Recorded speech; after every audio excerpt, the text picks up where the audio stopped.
Olá, paz e graça, tudo bem com vocês? Eu me chamo Gilmar Reis, seja bem-vindo ao canal Firmado na Palavra.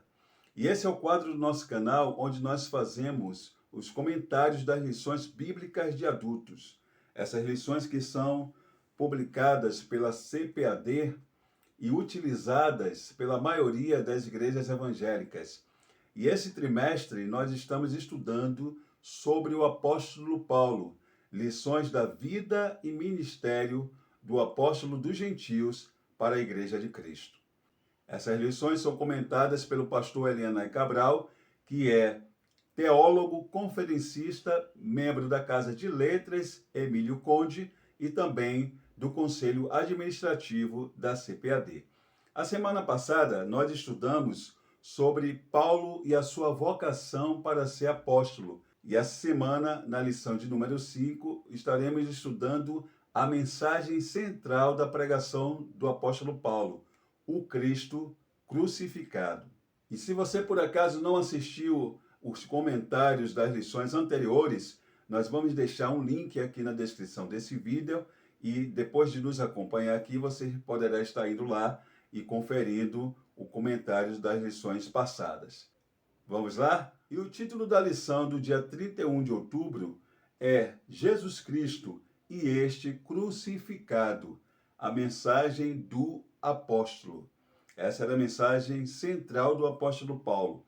O texto áureo diz: mas nós pregamos a Cristo crucificado, que é escândalo para os judeus e loucura para os gregos. 1 Coríntios capítulo 1, versículo 23. A verdade prática diz: o Cristo crucificado, o centro da mensagem da cruz, é a encarnação da verdadeira sabedoria para a salvação. Essas lições, como nós sempre estamos falando aqui, elas possuem um cronograma de leitura diária que é importante que você, que é professor de escola bíblica dominical, incentivem os seus alunos para que eles façam esses devocionais durante a semana, porque assim eles são edificados e também vão mais embasados sobre o assunto no domingo pela manhã em classe. E a leitura bíblica em classe da lição se encontra em 1 Coríntios, capítulo 1, versículo 18 a 25 e capítulo 2, versículo de 1 a 5. É importante que você realize a leitura desse texto em classe e use-o como base durante o discorrer da sua aula. O pastor Elianai Cabral, no livro de apoio à lição do trimestre, ele vai comentar que a imagem do Cristo crucificado, ou Cristo da cruz, ela confronta o poder e a glória esperado e buscado pelos judeus. Haja vista que para eles a cruz era uma maldição e, com base naquilo que eles entendiam quando liam o Antigo Testamento, o Messias se manifestaria como um poderoso conquistador que derrotaria todos os seus inimigos, estabeleceria o seu reino e restituiria a glória de Israel. A pergunta que os discípulos fazem a Jesus, registrada em Atos capítulo 1, versículo 6, nos mostra como essa esperança era forte entre os judeus. Eles jamais esperariam um Messias que seria crucificado, muito menos um Messias que foi julgado e condenado pelo Supremo Tribunal Judaico.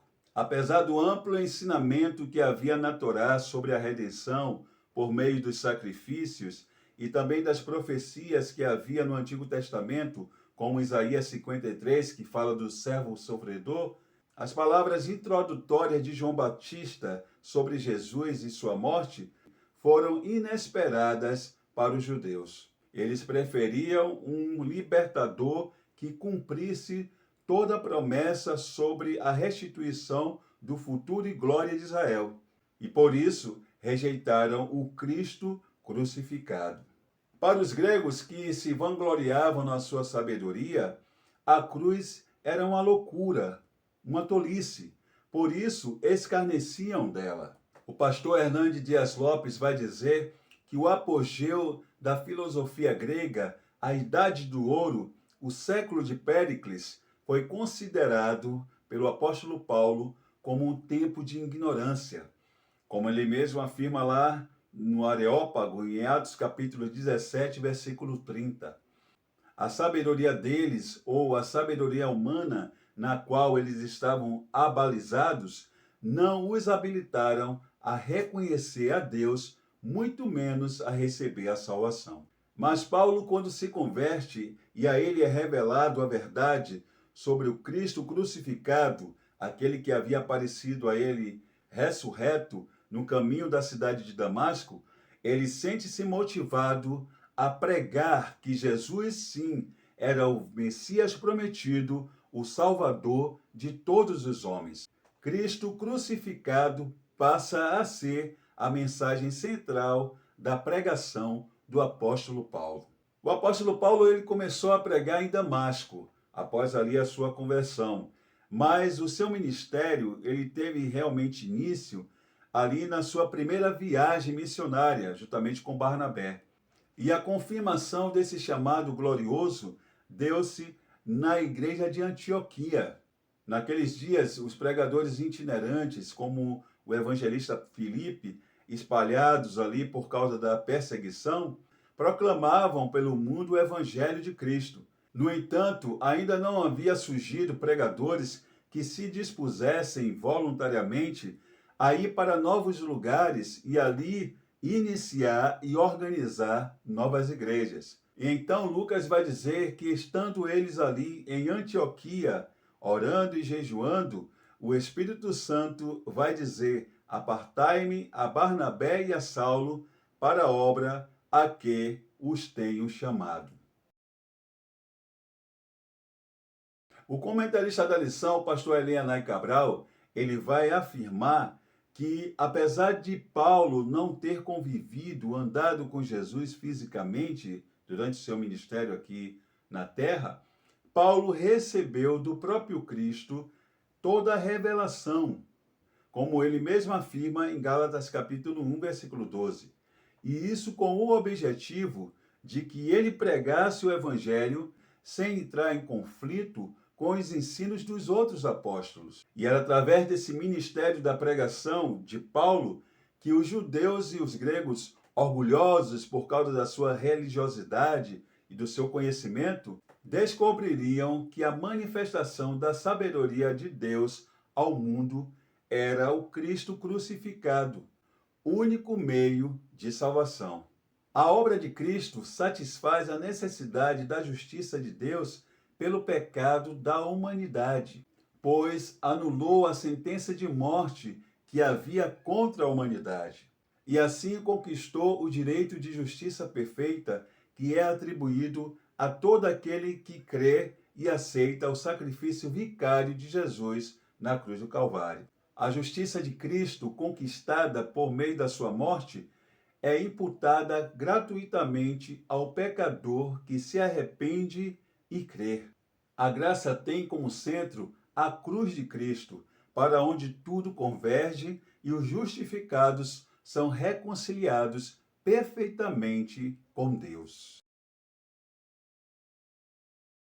O comentarista da lição, o pastor Elianai Cabral, ele nos chama a atenção para o fato de que existem expressões muito importantes no ministério da pregação de Paulo. Expressões chaves como Evangelho de Cristo, Cristo crucificado e Cristo ressurreto estão presentes na doutrina paulina. Com relação ao Evangelho de Cristo, o apóstolo Paulo ele fazia questão de enfatizar aos crentes gentios que o evangelho que ele pregava era do Cristo. Olha o que ele vai dizer na mais teológica de suas epístolas, Romanos capítulo 15, versículo 18 a 20. Porque não ousaria dizer coisa alguma que Cristo por mim não tenha feito, para a obediência dos gentios, por palavra e por obras, pelo poder dos sinais e prodígios, na virtude do Espírito Santo de Deus, de maneira que desde Jerusalém e arredores até ao Ilírico tenho pregado o Evangelho de Jesus Cristo. E desta maneira me esforcei por anunciar o evangelho, não onde Cristo houvera sido nomeado, para não edificar sobre fundamento alheio. Sobre o Cristo crucificado, sem dúvida, a centralidade da cruz na pregação e ensino de Paulo é o evangelho caracterizado por sua declaração, quando ele afirma: "Mas pregamos a Cristo, o crucificado." O pastor Hernandes Dias Lopes diz que Paulo ele só tem uma mensagem, que o Cristo crucificado é poder de Deus para os judeus e sabedoria de Deus para os gregos. Nós somos chamados à comunhão por causa da nossa união com Cristo.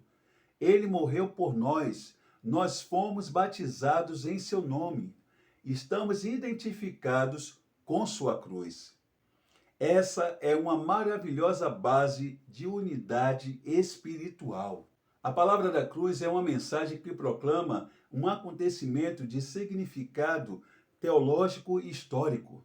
Ela aponta para Jesus, que sofreu uma morte de um criminoso, mas que afeta o destino de todo homem. A palavra da cruz ela tem poder de ressuscitar o homem da morte espiritual e dar-lhe novidade de vida. No entanto, os contemporâneos de Paulo, os intelectuais e sábios, eles pensavam que Paulo estava proclamando uma tolice quando relacionava o poder de Deus com aquilo que eles consideravam a fraqueza da cruz. Sob o Cristo ressurreto, não haveria importância na morte de Cristo se Deus não o houvesse ressuscitado. Sem a ressurreição, a cruz ela não teria sentido e seria vã a nossa pregação sobre a morte de Jesus Cristo. A ressurreição faz parte integral da teologia cristã, sendo tão importante para nós como foi para os irmãos de Corinto naquele tempo. Sem a ressurreição de Cristo não haveria Novo Testamento, nem alegria cristã, nem certeza de vida eterna. Mas porque nós temos a certeza de que ele ressuscitou, de que ele vive e reina para todo sempre, podemos viver, sim, uma nova vida repleta de alegria e certeza de um reino futuro. O nosso conhecimento de Cristo no poder da sua ressurreição nos motiva a propagar o Evangelho e participar da causa de Cristo. O comentarista Stanley Orton, no seu livro 1ª e 2ª Coríntios, ele vai nos dizer que a cruz de Cristo está cheia de poder de Deus, porque foi por meio dela que Jesus realizou a nossa salvação quando derramou o seu sangue e morreu por nós.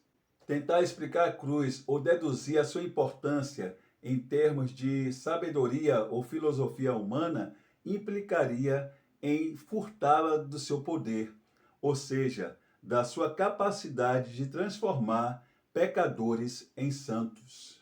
O Senhor Jesus pode nos usar para salvar o pecador, curar enfermos e determinar a libertação de vidas.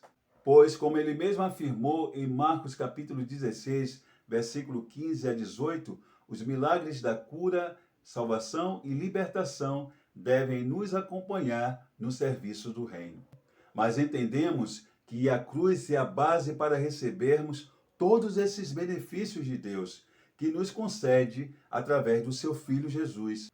A cruz nos impele a uma renúncia total e voluntária, uma entrega das nossas vidas inteiramente, plenamente nas mãos de Cristo. O salvo sabe que ele está protegido mediante a cruz e a ressurreição de Cristo, mas tem consciência também de que a sua salvação só é possível se ele permanecer na fé. Muito bem, queridos, esse foi o comentário da lição de número 5. Se você gostou, deixa aí o seu like, compartilhe esse vídeo. Se você não é inscrito no canal, se inscreva no nosso canal. Deixa aí também nos comentários o que você tem achado do nosso comentário aqui das lições, dos temas das lições bíblicas. Dê aí a sua sugestão de alguma melhoria, o que você gostaria que nós aprimorássemos aqui, para que a gente possa estar assim analisando e buscando fazer sempre o melhor para Deus e para vocês. Um forte abraço, Deus continue abençoando a cada um de vocês e até a próxima lição.